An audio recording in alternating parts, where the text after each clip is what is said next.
एक और बहुत बड़ी समस्या आती है कि सर बहुत सारे टाइप्स है, भूल जाते हैं, टेस्ट है, उनमें बनता नहीं है। इसमें मैं आपको बता दूं कि इस बात को एक्सेप्ट कर लो, किसी भी एक चैप्टर में भयंकर टाइप्स हैं, बहुत सारे टाइप्स हैं, और आपको उन सारे टाइप्स को याद रखना ही पड़ेगा, है ना। जो आप मैथ्स के ऊपर खींच निकालते हो, मैथ्स पढ़ाने वाले पर खींच निकालते हो या मैथ्स बनाने वाले पे खींचते हो, इतना क्यों बना दिया, कोई एक तरीका बता दो। क्लास में अक्सर कई बार कमेंट करते हैं, कोई एक तरीका बता दो ना सर कि हर बार हो जाएगी, इतने सारे तरीके बताते हो, यही सीखने के लिए थोड़ी हमने कोर्स ज्वाइन किया है, एक तरीका बताओ तो माने आप मैथ्स के टीचर हो। भाई एक तरीका हो ही नहीं सकता, जब सवाल का तरीका ही बदल गया, सवाल का टाइप ही बदल गया, तो तरीका भी बदलेगा, है ना। मैं आपको यह बताता हूं कि किसी भी चैप्टर में टाइप्स 100-200 प्रकार के हो सकते हैं, है ना। लेकिन अगर हमने बेस अच्छा करा है, सबसे पहले थ्योरी अच्छी करो, क्लास में जो पढ़ाया जा रहा है उसको अच्छा करो सबसे पहले, वो अच्छा होगा, आगे अपने आप सब अच्छा बनेगा। बेसिक्स अगर मजबूत होंगे, कैसा भी क्वेश्चन आएगा वो आपसे बनेगा, है ना। और ये बात भी तय मानो कि अगर 100 सवाल हैं तो 2 4 5 सवाल हमेशा आपके लिए नए होंगे। वही चीज आपको बार बार सिखाएगी, आप उन पे दिमाग लगाओगे, आप उनको समय दोगे, आप उनके बारे में विचार करोगे कि यार इसमें क्या अच्छा है, क्या नया है, मुझे क्या बनता है। मैं आपको एक बात दावे के साथ बोल सकता हूं कि चाहे सवाल कोई सा भी आए, करोगे उसी तरीके से जो क्लास में सीखा है। बस हमें वो कनेक्टिविटी सीखना है कि जो हमने क्लास में सीखा और जो सवाल हमारे सामने हैं, ये दोनों कनेक्ट कैसे होंगे। बस वो कनेक्टिविटी प्रैक्टिस से आएगी। इसलिए ज्यादा से ज्यादा प्रैक्टिस करिए, ज्यादा से ज्यादा सवालों को लगाइए। नया सवाल आता है, थोड़ी देर माथापच्ची करिए, नहीं बनता है, आंसर देखकर दिमाग लगाइए। जब मैं हल करता था, होता था सवाल नहीं बनते थे मुझसे बहुत सारे, आज भी कभी कभी ऐसे सवाल आ जाते हैं जहां पे लगता है, कभी कभी मुझे भी समय लग जाता है। मतलब मैं ऐसा नहीं हूं कि मैं मैथ्स में भगवान हूं या मैथ्स में मैं सर्वज्ञ हूं, सब कुछ जानता हूं, नहीं, कभी ऐसा हो ही नहीं सकता। और ये दुनिया में कोई टीचर ऐसा नहीं हो सकता कि वो इतना ज्ञाता हो गया है कि आप कुछ भी पूछ लो, ऐसा हो ही नहीं सकता। हाँ, ये हो सकता है कि आप मेरे पास कोई सवाल लाएंगे तो लगभग चांसेस है कि 100 में से 99 सवाल तो मैं आपको करके बता ही दूंगा, क्योंकि इतना अनुभव और इतनी प्रैक्टिस हो चुकी है।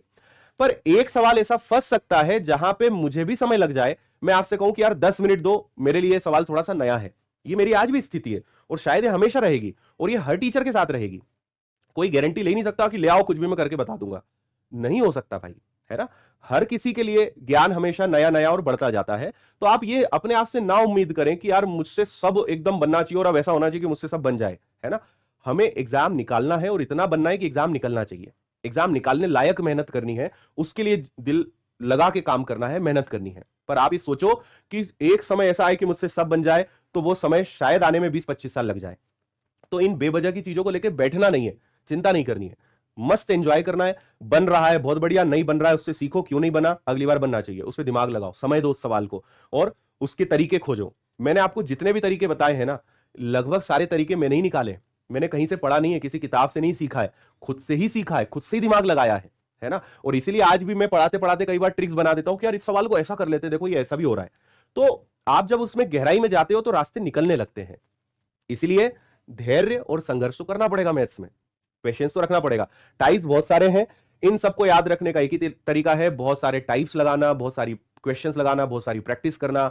करते रहोगे, रेगुलर प्रोसेस है ये, 2-4 दिन की प्रोसेस नहीं है, ये महीनों की लगातार चलने वाली प्रक्रिया है। जब महीनों तक ये काम लगातार चलते रहेगा तो ऐसा समय आएगा कि जब आप भी ना 100% लेकिन 99.99% तो एक्यूरेट हो ही जाओगे।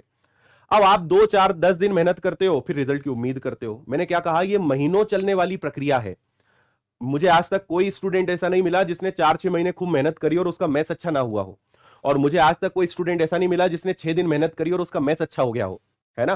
क्योंकि लगातार चलते रहोगे तो अच्छा होना ही है भाई, और अगर 2-4 दिन करोगे तो अच्छा नहीं होना है, कैसे हो जाएगा, है ना।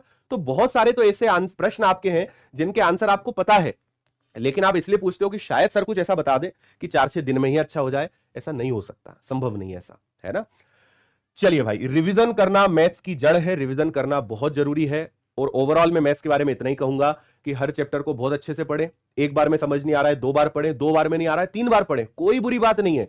समय समय पे रिवीजन करते रहें, नए नए सवाल लगाएं, प्रीवियस ईयर्स के प्रश्न लगाएं, समय दीजिए। शुरुआत में आप समय दो, शुरुआत में चिंता मत करो और 10 सेकंड में कैसे होगा। शुरुआत में मैं कई सवालों में, मजाक नहीं कर रहा हूं, मैं कई सवालों में इतना अपना समय दिया हूं कि मुझे 4-4 5-5 दिन लगे, हफ्ते लगे एक एक सवाल को करने में, छोड़ता नहीं था।